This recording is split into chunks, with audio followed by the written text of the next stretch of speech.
आप लोग बैठिए, मैं अभी आता हूँ। यही बैठिए आप। मास्टर, बहरा हो गया क्या? हाँ, दरवाजा बंद कर या खुला रख, नहीं छोड़ूंगा।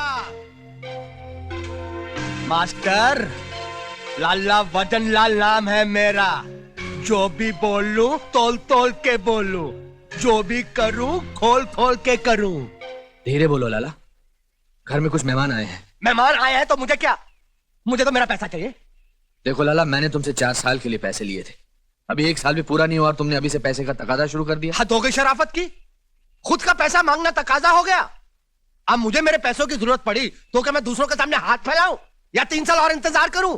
क्योंकि तुमने 4 साल का वक्त मांगा था। मुझे मेरा पैसा चाहिए तोल तोल के। लाला, जो तुम कह रहे हो सही कह रहे हो, मैं जानता हूं, लेकिन अगर थोड़ी सी मोहलत मिल जाए। सुनिए,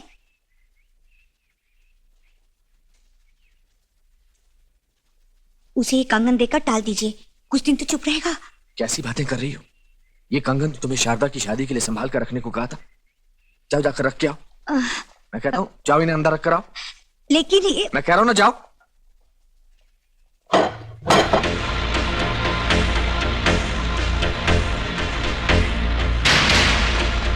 क्या बात है मास्टर जी? कौन है आदमी? ये हमारे गांव के साहूकार हैं। लाला वजन लाल नाम है मेरा। जो भी बोलूं तोल तोल के बोलूं, जो भी करूं खोल खोल के करूं। मास्टर, आज मैं फैसला करके आया हूं कि अगर मुझे मेरे पैसे नहीं मिले तो मैं घर पर कब्जा कर लूंगा। हाँ। ओ, ये कब्जे की बात मत करना। पैसे चाहिए ना, मिल जाएंगे, चल। जी मास्टर जी, हम पैसे ले आए हैं। मोहन ने भेजे। मोहन ने? जी हाँ। घर के कागजात ले आना सुबह और अपने पैसे ले जाना। पूरे पैसे लूंगा, ब्याज के साथ। 5 रुपए भी नहीं छोड़ूंगा। अरे बोला ना पूरे ले जाना, लेकिन अब तो जा। कल सुबह आऊंगा, कागज पत्र लेकर आऊंगा। 1 रुपया भी नहीं छोड़ूंगा। मैं आऊंगा। मास्टर जी, ये पैसे मोहन ने भेजे हैं। इन्हें लेकर आप अपना घर छुड़वा लीजिए। पूरे 17,000 है मास्टर जी, वो भी 500-500 के नोट। हमने एक पैसा नहीं लिया। हाँ, आप गिन के देख लीजिए। 17,000 रुपए, लेकिन मैंने तो 4 लाख रुपए लिए थे। 4 लाख? मोहन की डॉक्टरी की पढ़ाई के लिए थे।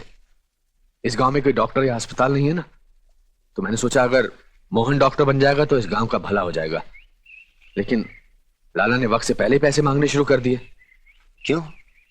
लेकिन सवाल पैसों का नहीं है। मैं जानता हूं लाला को मेरा घर और मेरी जमीन चाहिए। लाला को? लाला को भी नहीं, दरअसल इसके पीछे भानु प्रताप का हाथ है। ये भानु प्रताप कौन है? ये गांव भानु प्रताप के बड़े भाई सूरज प्रताप सिंह की जागीर थी। सूरज प्रताप सिंह जितने भले इंसान थे, भानु प्रताप सिंह उतना ही अय्याश, बदमाश और आवारा आदमी था। और एक दिन तो भानु प्रताप के कमीनेपन की इंतहा हो गई। कैसी हो सुलक्षणा? ये क्या बदतमीजी है? चले जाओ यहाँ से।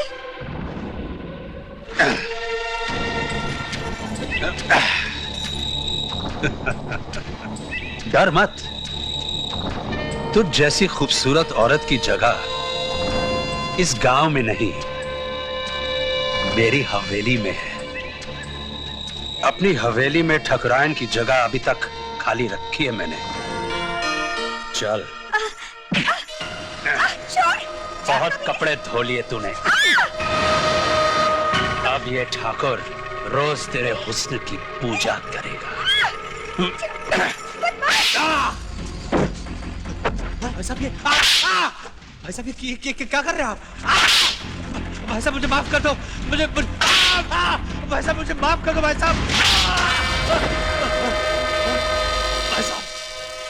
साहब, मुझे माफ कर दीजिए। भाई साहब बख्श दीजिए मुझे। भाई साहब, आज ठाकुर सूरज प्रताप सिंह तुम्हें नहीं बख्शेगा। तुम्हारी बेशर्मी और बदचलनी आज खुद मुंह फाड़े हमसे तकाजा कर रही है कि ठाकुर खानदान से तुम्हारा जुड़ा हुआ ये नाम हमेशा हमेशा के लिए काट दिया जाए। कि हम तुम्हें अपने बाप दादा की जागीर से बेदखल करते हैं। नहीं भाई साहब, भाई साहब नहीं, भाई साहब नहीं, भाई साहब, भाई साहब, भाई साहब ऐसा मत कीजिए, भाई साहब मुझे माफ कर दीजिए, मुझे माफ कर दीजिए भाई साहब, मुझे माफ कर दीजिए भाई साहब, मुझे माफ कर दीजिए। इतना ही नहीं, सूरज प्रताप ने भानु प्रताप को गांव वालों के हवाले कर दिया और गांव वालों ने उसकी बहुत बेइज्जती करके बदलापुर से निकाल दिया।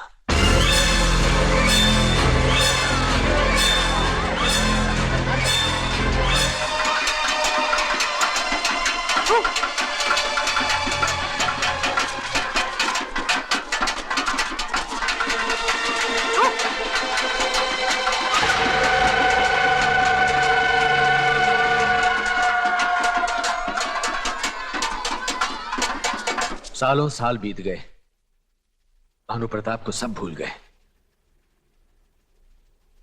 सुना था आसमान से फरिश्ते उतरते हैं, पर उस दिन इस गांव में आसमान से एक शैतान उतरा था।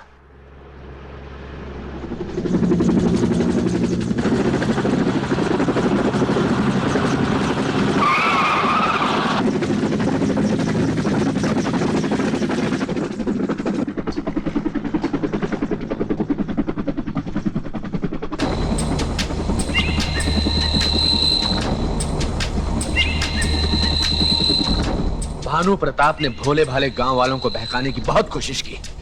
हम इस गांव की जगह एक आलीशान ऊंची ऊंची बिल्डिंगों का शहर बना के देंगे आप लोगों को। ऐसा कुछ नहीं करेगा तू। क्या लेक्चर दे रहा है? यही कि हमारे घरों को तोड़कर ऊंची ऊंची बिल्डिंगों में तू कबूतर खाने देगा हमें, जिसे तुम शहर वाले फ्लैट्स कहते हो, जहां इंसान ठीक तरह से सांस भी नहीं ले सकता। खुले आसमान की जगह एक बंद कमरे की घुटन देगा तू हमें। तू हमसे हमारी जमीन का सौदा करने आया है, लेकिन एक बात याद रख भानु प्रताप, किसान के लिए उसकी जमीन उसकी मां होती है, और कोई अपनी मां को नहीं बेचता, कोई नहीं बेचता अपनी मां को। दुनिया चांद तारों तक पहुंच गई मास्टर, तेरे पांव अभी तक मिट्टी से बाहर नहीं निकले। आज भी वही तेवर हैं जो बरसों पहले थे। अपनी मां को कोई नहीं बेचता, मगर गिरवी जरूर रखता है। जैसे आपने अपना मकान और अपनी जमीन लाला के पास गिरवी रखी है। लाला, इस गांव के हर बच्चे को मास्टर ने पढ़ाया है। आज वो बच्चा अपने घर का मालिक बन चुका है, वो वही करेगा जो मास्टर करेगा। हमें मास्टर का घर और उसकी जमीन चाहिए।